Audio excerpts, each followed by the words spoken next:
दोन विनयभंगाचे केशीत मंगेशीचो भट धनंजय भावेन घाल्ल्या अटकपूर्व जामीन अर्जांचेर मंगळारा हायकोर्टात सुनावणी जाली। धनंजयाक जामीन मेळचो न्ही म्हूण सरकारी आदोगादान नेट लायलो। धनंजयाची कस्टडीत चवकशी जावंक जाय म्हूण ताणें आर्ग्युमेंट केलो तो असो। भावे भटाचे आड एकल्यान न्ही तर दोगा पिडीत चलयांची कागाळ। एके पिडीतेन मॅजिस्ट्रेटा मुखार स्टेटमेंटूय दिला। पुलीस कंप्लेनींत तिणें दिलो स्टेटमेंटूच थंय दिला।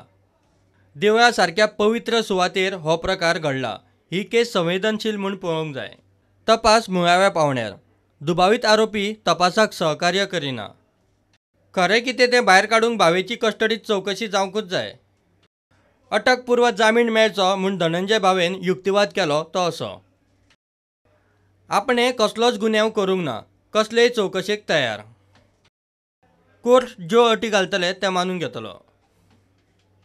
दोनूय वटेया आर्ग्युमेंट आयकल्या उपरांत हायकोर्टान धनंजय भावेच्या अटकपूर्व जामीन अर्जावेलो निकाल राखून दवरलो।